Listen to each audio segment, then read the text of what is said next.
বন্ধুরা, আপনাদের সকলকে আমার চ্যানেলে আরেকটি সম্পূর্ণ নিরামিষ রেসিপির সাথে স্বাগত জানাচ্ছি। আজকে আমি বানাবো মিক্স ভেজ পনির। এই জন্য পনিরের সাথে নিয়েছি, তখন এখানে 250 গ্রাম পনির, এটা ছোটো ছোটো কিউব করে কেটে নিয়েছি। আর এখানে নিয়েছি 4টে কাঁচা লঙ্কা, ছোটো একটু করে আদা, একটা টমেটো, এটা দিয়ে একটা মশলা বানাবো। আর এখানে নিয়েছি 15 থেকে 20টা কাজু, আর বড় চামচের 1 চামচ পোস্ত, এগুলো জল দিয়ে ভিজিয়ে রেখে দিচ্ছি। এগুলো একটা পেস্ট বানিয়ে নেবো। আর সাথে থাকছে গরম মশলা। সবজি যেগুলো নিয়েছি সেগুলো দেখুন, এখানে নিয়েছি পটল, গাজর, ফুলকপি। এখন অসময়ে ফুলকপি খুব একটা বাজে গন্ধ করে, জন্য লবণ হলুদ জল দিয়ে একটু ফুটিয়ে নিয়েছি যাতে গন্ধটা চলে যায়। আছে ক্যাপসিকাম অর্ধেকটা, আর আছে কিছু বরবটি, আর একটা আলু নিয়েছি। আপনারা পছন্দ মতো আর অন্য কিছু সবজি অ্যাড করতে পারেন। আর সবজির পরিমাণটা লোকসংখ্যা অনুযায়ী কম বেশি করবেন। তো চলুন বন্ধুরা, আমি রান্নাটা শুরু করছি। অবশ্যই সাদা তেলে রান্নাটা করব। প্রথম থেকে শেষ পর্যন্ত ধৈর্য ধরে ভিডিওটি দেখার অনুরোধ রইল। তো বন্ধুরা, এরপর সবজিগুলো খুব ভালো মতো করে ভেজে নেবো। এই জন্য কড়াইতে বসে দিচ্ছি তেল। সাদা তেলটা গরম হয়ে গেছে। গরম তেলে পটলগুলো প্রথমে লাল লাল করে ভেজে নিচ্ছি, তারপর বাকি সবজিগুলো ভাজবো পরপর।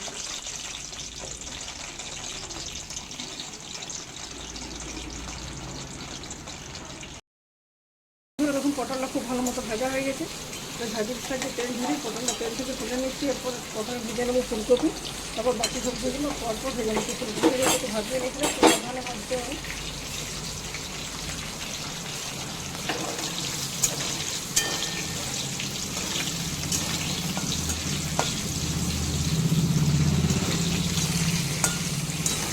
তো দেখুন বন্ধুরা, ফুলকপিটা ভাজা হয়ে গেছে। যত ভাজিয়ে নিয়েছিলাম সে বেশিক্ষণ ভাজা প্রয়োজন হয়ে ফুলকপিটা তুলে নিচ্ছি। এরপর আলু আর গাজরটা খুব ভালো মতো করে ভেজে নিচ্ছি।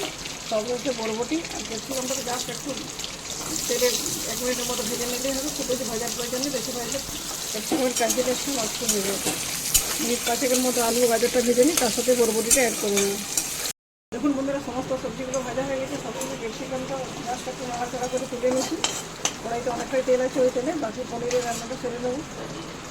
গরম তেলের মধ্যে দিচ্ছি একটা তেজপাতা, 2টো লবঙ্গ, 2টো এলাচ, আর একটু দারুচিনি ভেঙে দিচ্ছি মাঝখান থেকে। প্রথমে গোটা গরম মশলাগুলো ভেজে নিচ্ছি।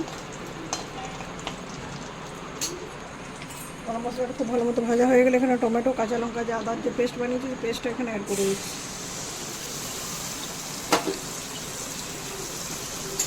এখানে পর্যন্ত রান্নাটা আমি লবণ দিই, এতে কিছুটা লবণ অ্যাড করছি। সবজিগুলো ভাজার সময় লবণ দিয়ে নিই। লবণ দেওয়ার পর মশলাটা খুব ভালো মতো করে কষিয়ে নিচ্ছি।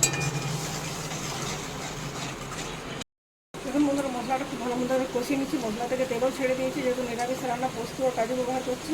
ভালো মতো যদি না কষানো হয়, টমেটো আদা কাঁচা গন্ধ থাকে, তাহলে রান্নাটা একদম বাজে লাগবে খেতে। তো টমেটো কাজুর পেস্টটা থেকে গ্যাসের ফ্লেমটা একদম লোতে দিয়ে খুব ভালো মতো করে নাড়াচাড়া করে দিয়েছি। সামান্য একটু জল বাটিটা ধুয়ে অ্যাড করছি পাটির মধ্যে।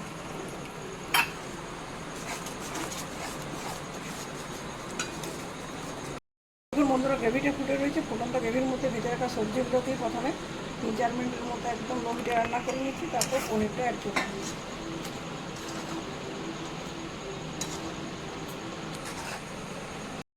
দেখুন বন্ধুরা, সবজিগুলো দেওয়ার পর 4 মিনিটের মতো রান্না করে নিচ্ছি। এরপর কেটে রাখা পনিরের টুকরোগুলো এখানে দিয়ে দিচ্ছি।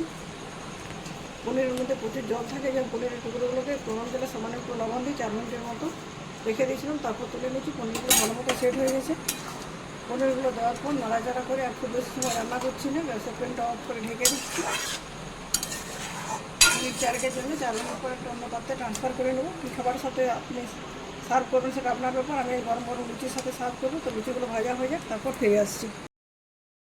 দেখুন বন্ধুরা, সম্পূর্ণ নিরামিষ পদ্ধতিতে দুর্দান্ত সাজে মিক্স ভেজ পনিরের রান্না আমার কমপ্লিট হয়ে গেছে। তার সাথে লুচিগুলো ভাজা হয়ে গেছে। গরম গরম লুচির সাথে নিরামিষ ভেজ পনিরের তরকারিটা সার্ভ করছি। প্রথমে লুচি দিয়ে দিচ্ছি থালায়।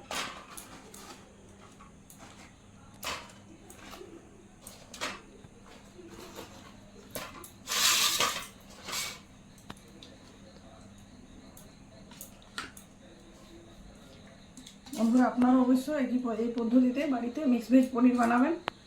আমি লুচির সাথে সার্ভ করছি। আপনার লুচি, রুটি, পরোটা যে কোনো কিছু পছন্দের খাবার তার সাথে সার্ভ করতে পারেন। রেসিপিটি খেতে দুর্দান্ত লাগবে। তো বন্ধুরা, সামনে পুজো আসছে। পুজোতে আমাদের বেশ কয়েকদিন নিরামিষ খাওয়া হয়। তো পুজো স্পেশাল এই ধরনের বিভিন্ন নিরামিষ রেসিপি আপনারা যাতে বানাতে পারেন, সেই জন্য রেসিপিগুলো আগে থেকে আপনাদের সাথে শেয়ার করছি। বন্ধুরা, আশা করছি আমার আজকের রেসিপি আপনাদের খুবই ভালো লাগবে। যদি ভিডিওটি ভালো লাগে, লাইক, শেয়ার এবং চ্যানেলটি সাবস্ক্রাইব করে না থাকেন, অবশ্যই চ্যানেলটি সাবস্ক্রাইব করে আমার পাশে থাকবেন। আমার চ্যানেলের সমস্ত ভিডিওর আপডেট পাওয়ার জন্য পাশে থাকা বেল বাটনটি অন করে দেবেন। তো বন্ধুরা, আজকের মতো এ পর্যন্ত। পরের দিন দেখা হবে নতুন কোনো রেসিপির সাথে। ধন্যবাদ।